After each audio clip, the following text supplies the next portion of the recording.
Welcome to Charity Therapy, a podcast from Birken Law about building better nonprofits. I'm your host, Jess Birken.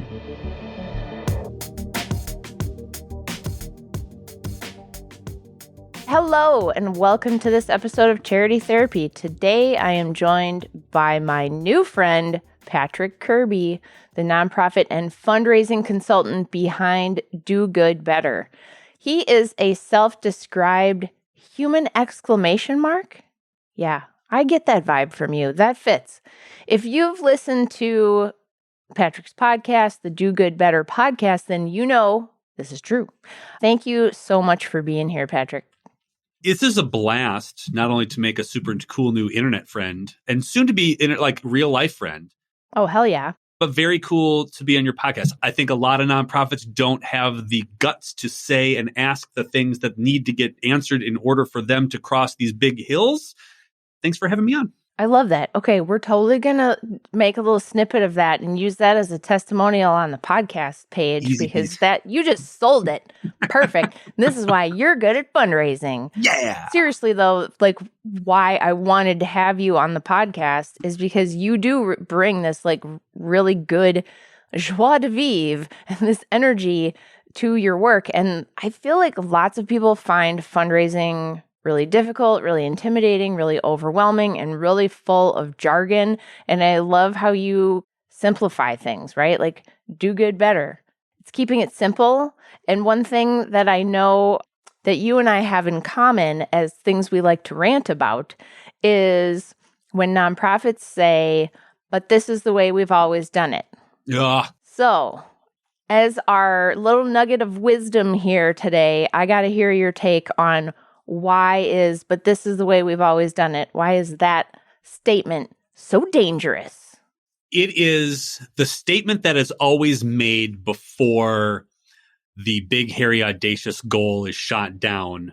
And the way that you move forward as a nonprofit and the way that you enjoy doing this work is to always push forward. So if you're sitting in a board meeting and you talk about your mission statement a lot, right? I always like to talk about a vision statement. And a vision statement is way more different than a mission statement. A vision statement is what you want to be when you grow up.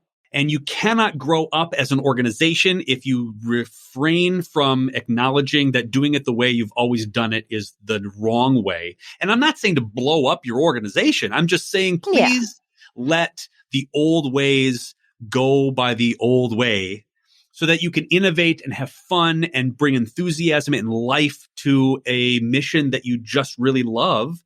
And those that just don't want to do the extra work and heavy lifting and the exciting stuff that happens when you do, it's the absolute worst.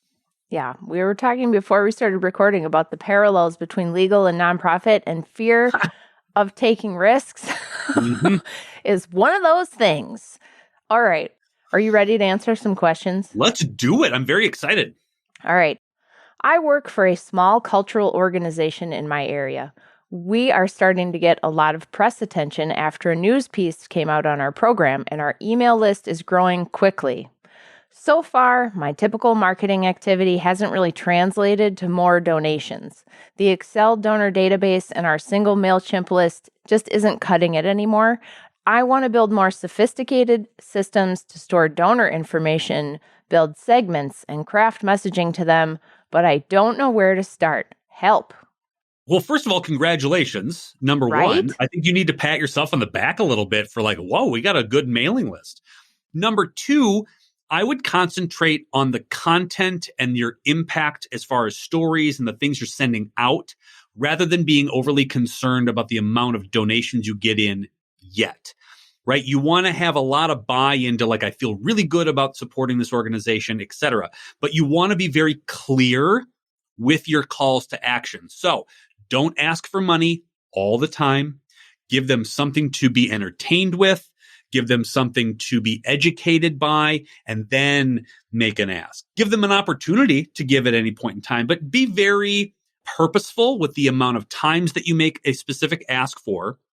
And then really concentrate on building a relationship with the new people who have in your system. So your calls to action might be, hey, download this free checklist and get them to sign up and click on that and get them used to clicking on things, provide them some educational materials, and then go, hey, we're going to be fundraising for a specific program and a service that's going to help. I know you want in. We're looking for gifts and supporters. Click here. That's how I would do it. And then your sophistication question goes along with get a CRM system that's specific for nonprofits. You can go from anywhere from very inexpensive, like Little Green Light or Donor Doc or really good resources up to the more mid-tier ones like Neon One. And then really, if you have the audacity to have something like Blackbaud and you just really don't want to sleep at night and you want to have that as a thing, it's the worst, but you can have it, I guess. But get yourself a CRM system and it's going to automate a lot of stuff for you and you don't have to worry about it. And you can actually segment kindly. There's a lot of entry-level versions of it. And if you need any, advice, let us know and we'll lead you to one. One thing I would just caution, I think there can be a tendency to sort of feel like a shiny new toy is the solution to all my problems. And so I would just be urging you to realize that no CRM is going to be a magical fundraising magic wand that fixes all of the hard things. It's not going to write the content for you and make it click worthy. All of those things are just, there's no way around putting in the work. So I just also want to put in a plug for software isn't always the solution. I mean, it sounds like they do need something. You got to get out of the Excel sheet with the free MailChimp account. I'm there with my kids' robotics team, but eventually you got to get out of there. But just remember what Patrick is saying involves you actually growing and doing the work and falling on your face and making a mistake a few times and seeing what works and A/B testing. And there's no amount of CRM software that's going to avoid that. So, and then again, you have those really good stories and make sure you tell that story as often as possible. And again, embrace the growth and have fun with it and ask people who are on your list what they would like to see. And again, this is a long game. This is not a silver bullet for anything, but know that your relationship development in storytelling has a long-term effect. Keep them hanging on. Right on. So speaking of asking people what they want, our second question kind of ties into that. I am on the development team in my new job. Congratulations. And I'm having a hard time connecting with our donors. In my previous organization, I found the donors to be really engaged and excited to talk to me, but that's not been the case here. They never respond to any emails or voice messages and barely want to talk on the phone for more than 2 minutes. I'm not even asking them for donations. It's just a thank you call, asking for their feedback and inviting them to come to our events. I feel like all these unsuccessful calls are wearing down my motivation. What do I do? Boy, that's a really good question. I would say here's a little bit of it's gonna sound like it hurts. Nobody cares about you or your organization as much as you do. They are busy. They have other things going on. And I know all you want to do is talk about how amazing things are. And that's not necessarily the case with everybody. Your actual outreach itself, your messages that you leave, the small little notes are the first line of offense as relationship building goes, not your last. So don't think of it as these 2-minute conversations. You get a donor on for 2.5 minutes and you get to tell them who you are and thank you and whatever, and they hang up. Great. Again, right? Pat yourself on the back. Do not give yourself a bad grade on that. That's amazing. And in fact, leaving a message telling them thank you and who you are is just as effective in their brain as a touch point that you would pick up the phone. So that's okay too. I would say if you're going to invite them to an event, that's wonderful. I like this as a way to encourage some conversation is I'd love your perspective on this event or this mission or whatever. Or I'd love to know why you got involved. I'm learning and I'd love a little bit of help, right? It's almost being this invitation to helping you understand how this organization has been since you're brand new. And they almost seem to be as a mentor as a way. That's a good angle to kind of take. But remember, you're doing great just doing the outreach itself. And that's the first of many touch points that you can have. And again, I think we even talked about this. Jesse even mentioned this in the last answer, which is like, these are A/B tests. Some people might not like to be on the phone. Some people might not like email. Some people like text messages. You can actually ask them, hey, how would you like to be communicated with? And all of a sudden, you know about those donors better than they've ever been known before by any of your predecessors. And you become the rock star that they've always wanted to chat with in the way they like to be chatted with. Yeah, it almost, not being in the fundraising world myself, it almost sounds like this new job needs you more than the old job did, right? Like the old job had like really cool established relationships for you to like get a bunch of juicy like ego boost from. And here you're doing all the work and you've got to make it about them and really be investing in that relationship with them. And that is hard, especially if that's not what you were expecting at the new job. But that is where you are. And I mean, what it sounds like listening to you talk about it, Patrick, is they have so much room to build on and to like make cool things possible if they just have a little bit of patience with it. So, keep your eye on the prize of the board giving you the gold star later. A really good list to start with, if you ever get in a rut, are the individuals who have donated to your organization the longest or the ones who always pick up, right? So develop a list of people who always pick up. You call them to pick you up as you go through some of these calls, just to get reminded that you're doing okay, that you're a rock star. They love you. They love the mission. You get to talk to them about it a little bit. It'll motivate you. It'll energize you enough to go through those cold call lists or those not so warm lists. You'll get through it. That is definitely embedded in this question, is that their bucket is getting emptied. But remember that, like Patrick said, you don't know. You could be totally filling up their buckets. They could have listened to that voicemail and been like, oh, that's so nice. You just didn't get the feedback loop that you were looking for. So just pretend that everyone loves your voice messages. Right. All right. So here's our third question. This is a good one. All right. Amazon Smile is ending in early 2023, and I'm so bummed. We never got to a point where we made a significant amount from it, but it was a call to action on pretty much all of our donor communications. Now we are looking down the barrel of this loss, and my organization is wondering, what do we do now? There's just nothing else out there like it. Okay, this question cracks me up. First of all, good. I'm glad it's gone. That's the... I know. This company who makes, I don't want to even guess what, $400 billion yeah, in gazillions. profit, are going to give you 0.00002% on someone buying toilet paper, and you get a check for 13 cents, and you're supposed to be grateful for the opportunity that someone can give you. No, good riddance off of your things. Now, first of all of a sudden now you get to, instead of giving somebody else the kudos that they get to go buy some stuff, is your call to action becomes give directly to us in the programs. You don't need anybody. You don't need some guy on a yacht. You don't need that Bezos money. That 2 pennies that just drove purchases, which didn't work on mobile and required you to open up a special tab in your browser in order to do it and created so much friction. Oh my gosh, I'm going to start ranting now. Good.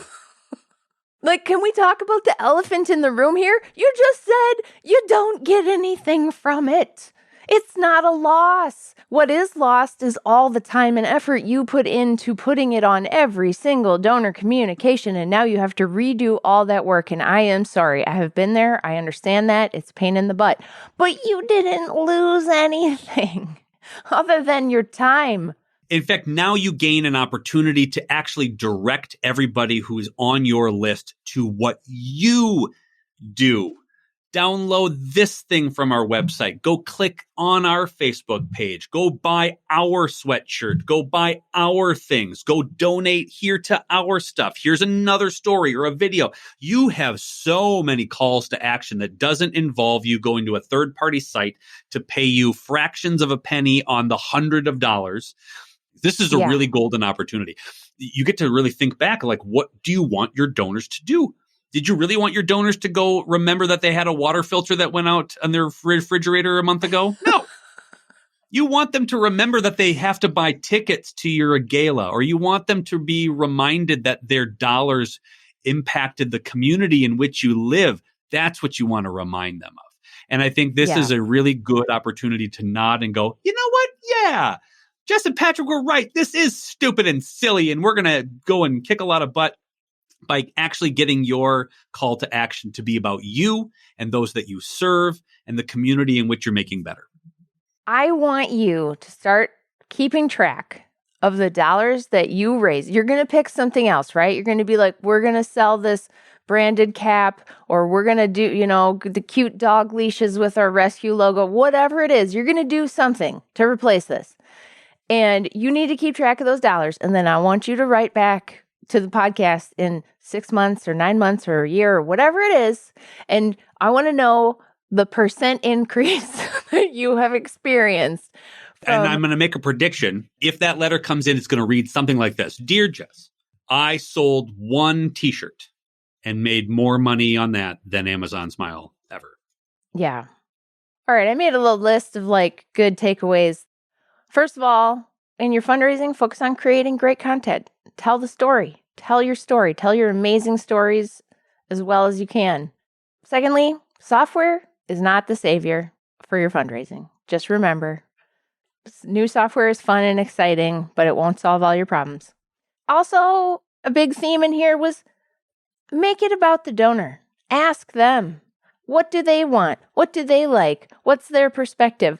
How can we help you? Be donor focused, and not in that vaguely dominant culture racist way that we're always talking about in the industry, but just in an empathetic way. And then, I think a good one here is you don't have to have it all figured out. It's okay to change things midstream. It's okay if Amazon Smile goes away. It's okay if that thing you tried didn't work. You can try something else and look at how you did, and I bet you're going to have done better because you will have learned so much along the way. For those of you listening and you're working in the nonprofit world, you're doing amazing things. I think we forget to remind ourselves that we work in an industry that is making our world better, and that you're doing way more work and you're making way more impact than you think you are. So take some time and just realize that you're doing amazing things and that you're part of this solution to every social ill and social woe the government shouldn't and can't figure out themselves. And you're doing great stuff. So don't burden yourself with I'm not doing enough. Yeah, you are. You're doing great stuff. You're doing great things. So, keep that up and just remind yourself that a couple of times. It's fine. I love that. It's so easy to get lost in the weeds, Yeah. You are also amazing and doing great things, Patrick, and I'm so glad you could be here. I know people are going to want to connect to you, find you online. Where can they do that? Easiest way to find me is at dogoodbetterconsulting.com. And that has a lot of links to not only our podcast, but we've got an online university and we've got webinars and we've got YouTube pages full of goodies that we have all the time. I love answering questions. So just finding an email right there and just going, I got a question for you. I love answering those. Yeah. So find everything there. And apparently there's going to be a conference in September and Patrick's going to be there because it's his conference and I'm going to speak and it's going to be amazing. It might be too much and I'm there for it. If you enjoyed this episode, do me a huge favor. Share it with a friend. Rate, review, subscribe. Do you know someone who's crushed by Amazon Smile going away? Let them know this episode exists. They need to hear about how it's not a loss. If you have a question or a story to share, I would love to hear from you. If it's about fundraising, I'll have Patrick back on. Send me a note online. Send me a voice memo. Call 612-208-9120 or hit me up at charitytherapy.show. Thanks for listening. All right, folks, that's our show. Be sure to follow me on Instagram or Twitter at Jess Birken. We want to hear from you. Send us a message at our website, charitytherapy.show. And don't forget to subscribe to our newsletter at birkenlaw.com/signup. Charity Therapy is a production of Birken Law Office, PLLC. Our theme song is by Whalehawk. And remember, folks, this podcast is produced for your entertainment and is not a substitute for actual legal advice.